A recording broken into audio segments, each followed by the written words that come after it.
So what's going on, guys? It's Jamie, it's speedboxing. Make sure you guys subscribe to this channel before you click onto any of the videos. Also comment below in the comment section if you guys have any opinions on what I'm saying in any of the videos.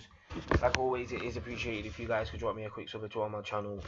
So James Degale will be back in action on December the 9th, defending his IBF super middleweight title on a double header with IBF IBF featherweight champion Lee Selby on a Frank Warren show on a Box Nation BT Sports card, which is very interesting because a lot of people felt if James Degale was coming back to the UK, then he'll be with Eddie Hearn again. But people forget that after the Badou Jack fight, his contract with Eddie Hearn was up, James Degale, so he wasn't tied up with anyone in the matchroom side of things.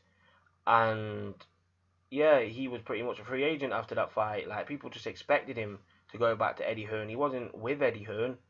He could go anywhere he wanted, so he's gone with Frank Warren. So we don't know what Frank Warren and BT Sport have offered him in terms of money for this fight. Is this a one-off thing, or is he going to sign a long-term contract? Is he just going to see how it goes? I believe James Degale was with Frank Warren before. I think Frank Warren was his first promoter, weren't he? And then he left, and then went with Mick Hennessy, and then went with Eddie Hearn, and then went with Al Heyman, and now he's gone back to Frank Warren. So it's kind of gone full circle with James Degale. But James Degale doesn't have any loyalties to promoters. Like, James Degale does what James Degale wants to do, and to be honest, that's a good thing, because he thinks as the fighter he should go where the most money is. He's not going to be loyal to a promoter if he can earn money elsewhere. Like, he says his career's short and he should be fighting where the money is, and promoters are just there to do a job for him. He's not there to do a job for them, really. They're doing a job for him. He's the fighter. He's the one people are coming to see. So I can understand James Degale doing stuff like this, but a lot of people are saying this is wrong. Why is he going with Frank Warren?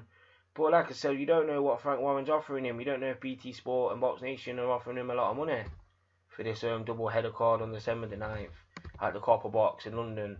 And opponent-wise, it's still to be announced who his opponent is. Obviously, it's the IBF champion. He's got to fight someone in the top 15 of the IBF, I believe. So, yeah, I got the rankings here. He hasn't got a mandatory. He's not a number 2 with the IBF. At number 3, you got Jose Uzcategui. But obviously, I think he's going to have a rematch with Andre Dirrell.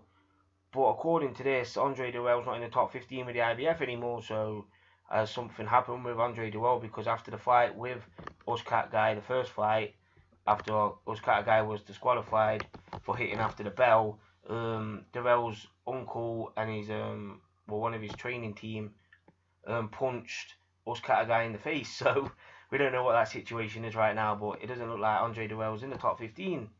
But yeah, number 4, you got Chris Eubank Jr., but he's tied up with the World Boxing Super Series fighting George Groves. Maybe James Degale fight the winner of that fight, or the winner of the World Boxing Super Series, I mean.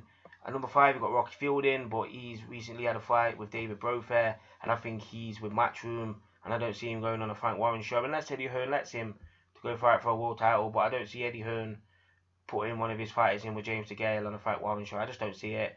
I think they've got their own plans with Rocky Fielding, and I'm pretty sure he's fighting Eric Skoglund on the Tony Bellew, David Haye card. I'm pretty sure he is. Number 6, you got Anthony Yildirim. He was recently knocked out by Eubank Jr. So, yeah. Number 7, you got Vincent Feigenbutz. That's a possible opponent. Feigenbutz, he is the former interim WBA super middleweight champion. He's only a young guy, Feigenbutz. I think he's only about 22, 23 years old. Like, he's not very old at all, Feigenbutz. But I just don't see him having the skill set. He's very limited. He's a typical German fighter. High guard, come forward. And I just don't see him having any success against James Degale. But that could be a possible opponent for December the 9th. And number 8, you got Caleb Plant, up-and-coming American prospect. Looks like a decent puncher. Looks quite exciting. He's had a couple of highlight reel knockouts, Caleb Plant. I don't see him coming over to the United Kingdom. I just see him building his profile a little bit more in the States. Number 9, you got a guy called Romar Angulo, who is a Colombian fighter. I've never heard of him, so that might be his opponent, because usually when fighters fighting these like put together cards, they usually fight somebody you've never heard of, especially if the opponent hasn't already been announced. So yeah, watch out for the name Romar Angulo. Number 10, Jalen Love. That's who I'm thinking it could be. Jalen Love. I think Jalen Love could take the fight because he's had interest in showing to the UK before. Jalen Love, he wanted to fight Rocky Fielding. Eddie Hearn made him a couple of offers. They were speaking about that fight before, and Jalen Love said he'll come over to the UK. So for a world title, would that persuade him even more? So that's who I'm thinking at the minute. It could be somebody like Jalen Love. Number 11, you got Patrick Nielsen. He was recently knocked out by John Ryder. I don't think these rankings have been up to date, have they? Yeah, these are the rankings right now for October 25th. So yeah, I think they need updating again because a couple of these guys have recently been knocked out.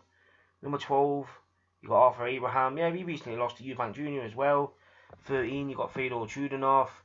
He recently lost to George Groves. Number 14, you got a guy called Stefan Hartel, who's a German fighter, never heard of him. And number 15, you got David Bothair, who was recently stopped in one round by Rocky Fielding. So out of all them 15 names, there's only a couple of names I think could take the fight. And to be honest, it's 7, 8, 9, and 10. Vincent Feigen, Butts, Caleb Plant, Roman Angulo, and Jalen Love. Everyone else I don't think is going to take the fight, or they're tied up in other fights. So yeah, 7, 8, 9, and 10 in the rankings. I think it could be any of these guys. From 7 to 10, it could be Feigen, Butts, Plant, Angulo, or Jalen Love. But I'll be thinking it's somebody like Jalen Love. I'm thinking it could be someone like that. So yeah, interesting move by James Degale. Who do you want to see him fight? Who do you think he'll fight? Do you give a shit who he's fighting? Because James Degale has definitely fell off the radar in terms of being a world champion. Like the hype's all around the World Boxing Super Series. Obviously the super middleweights are in that tournament, and James Degale didn't enter because he was injured. So all the spotlights on that in terms of the super middleweight division, and James Degale has kind of been in the background. But he's back on December the 9th. Obviously he's not injured anymore. So yeah, it is what it is. It's JM, it's Speed Boxing.